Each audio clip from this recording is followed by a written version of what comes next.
Welcome back to another episode of The Rest is Cut. In this episode, me and my girlfriend Taylor are going to build a chicken coop. Here you see me leaving Cooksburg Lumber in upstate New York, and I'm driving about 10 miles back to my house. You see me using my ice pick right there to keep my bandana there as a flag. I do that from time to time. This is 8 and 10 foot lengths of hemlock fresh cut lumber. I'm getting right into the design. The design was basically a square house with a square cage in front of it. And we bought chickens in April, and they are growing very fast. And we need to keep them outside the house because we rent the house. So from time to time, we need to have people that we don't know in the house, and we can't have them in the house with chickens, so they have to be outside. And here I'm drilling holes for my large nails that I'm going to hammer in place to keep the frames together. So I'm building an 8 by 8 foot box, basically 6 feet high, and I'm going to have 3 identical size walls, and then I'm going to put a slanted roof on top of it.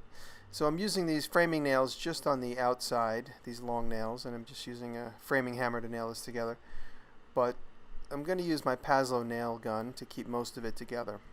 I'm checking the diagonal just to make sure it's square, and once I know that that bottom wall is square, I use it as a reference for the next 2 walls right on top of it.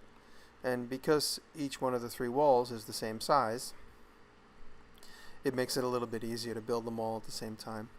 This is cross bracing, and this is what keeps these type of walls from racking or becoming out of square. Once I know I'm in square, I put these corner braces in. And I'm using a Pazlo nail gun there. I use it for quite a bit of the build. It is a power nailer, works on propane. They're very tricky. They don't always work very well, and that one I've owned for about 10 years. And one thing I've learned is that if it's not working well, it's really important to make sure that your gas is fresh.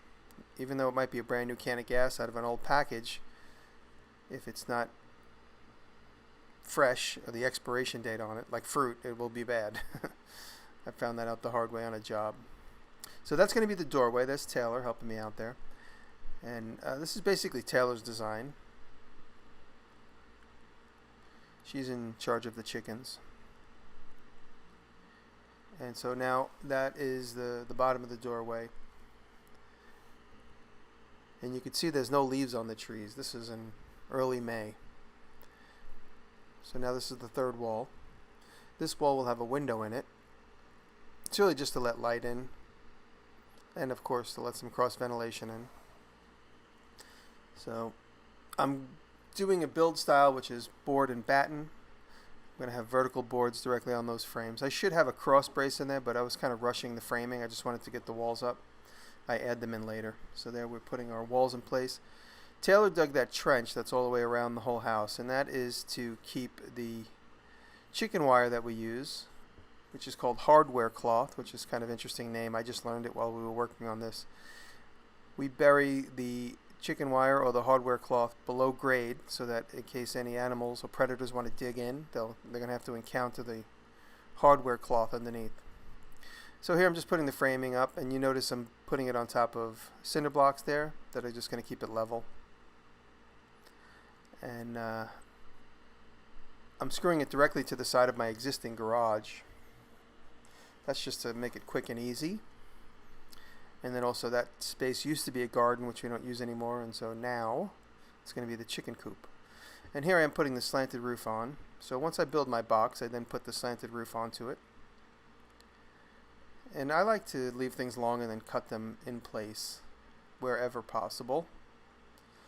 Not always, but sometimes I do that. It's just sort of a matter of convenience. And that nailer comes in extremely handy. This is the other side. There's Taylor. She's sort of the job supervisor. She was my client in this case. And these are the rafters.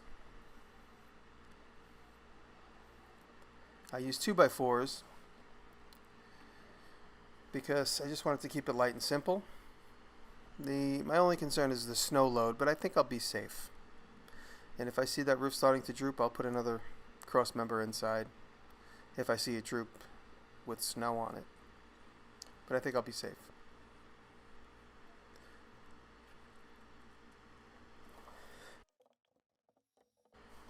There you see me toenailing the roof joists in place. And now I'm starting to do the siding. I use 1x10s and 1x12 fresh cut hemlock planks.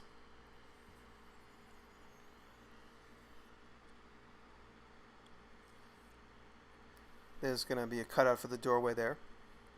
I use the circular saw for what I can, and then I just finish the cut with the handsaw. And it moved pretty quickly on the first couple days. I spent about maybe $1,200 on materials on this. It's a little pricey, but it adds up quick.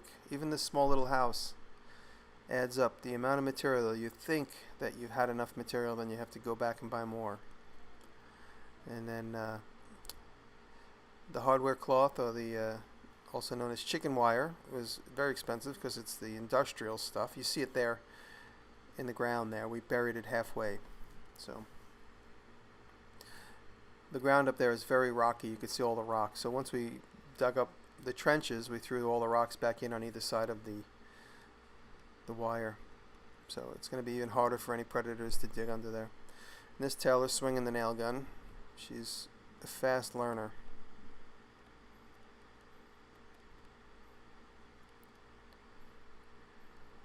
And there we go, just surveying the job completed till there.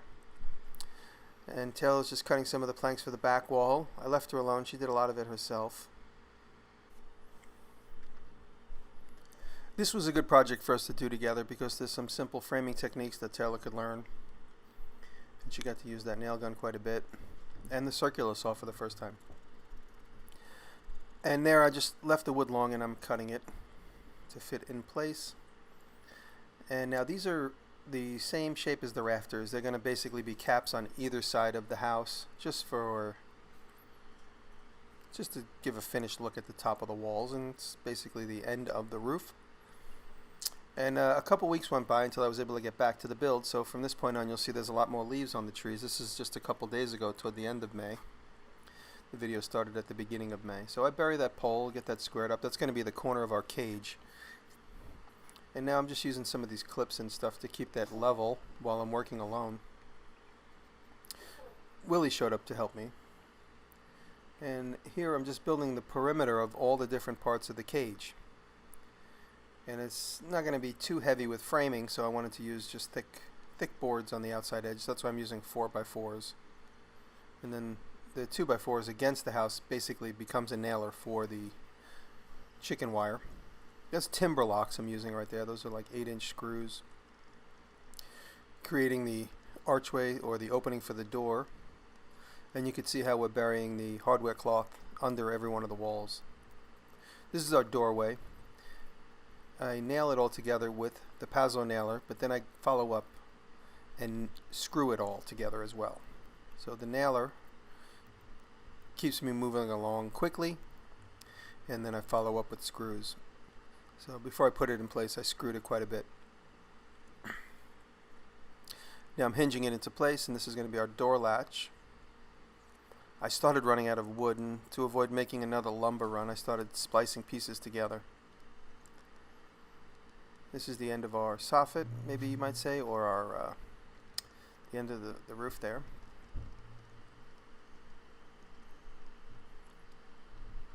Took 3 sheets of plywood to cover the roof totally. And then from the beehive house, we used this same corrugated metal roofing that I'm about to put on there. And these were the cutoffs from the beehive house. So I was able to utilize the leftovers, which was my last build on this channel.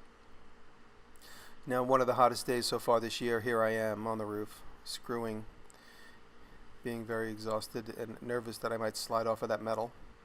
Even though the roof wasn't pitched quite severely, that metal was extremely slippery because it was covered with oil.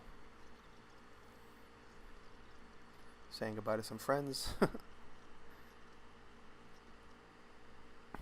And now that's the main cross member. That's going to be the top of the cage. I'm using 4-foot wide chicken wire, at least on the ceiling of the cage, and so half of it's going to go over one of those spans and the other half will be over the other span. And now you see the roll of hardware cloth there in the background. It's 24 inches. So each one of these 2x4s is at 24 inches so that I could split the difference on the center of each 2x4. There's my buddy Ryan. We're putting 1¼ inch crown staples in.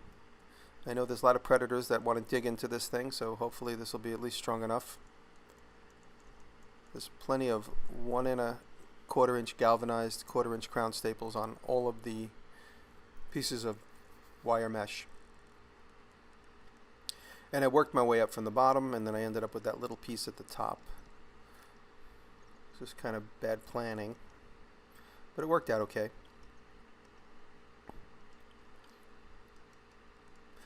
That wire is very difficult to manipulate. We had a hard time keeping it flat. And of course, whenever you do anything repetitive, by the time you do the very last one, you know exactly what you should have done from the beginning. And my camera kept shutting off, so I only have bits and pieces of this part of the build where I'm stretching the wire tightly at the top. So that's why I slowed them down, because I only have these few pieces. And there's the chickens. The chickens are great. They stay right where we put them. So if we put them right there for the day, they'll stay there for 8 hours. But now they're going to stay in their house. There's the window. Once the winter sets in, we'll figure out what to do. But for now, while it's warm out, it's just going to be a mesh window. Framing the door, putting the battens over those cracks there, using my 16 gauge Paso nailer for the fine details. And screwing a threshold in there. We haven't put a door in yet, but we will. And I made these perches out of just some of the leftover wood. The birds like to perch. In time I will make the nesting boxes. And here we are. There's Lucky hanging out, waiting for the chickens. And there's the door. And everything is done. And we put the chickens in there. They're getting used to their new home, running around. And Taylor's feeding them some live grass. In time, these chickens are going to be jumping through hoops for her because she's an incredible animal trainer. And there it is, the back, and then the front. I left the corner post long. I might use it as a sign stand somehow. Thank you for watching.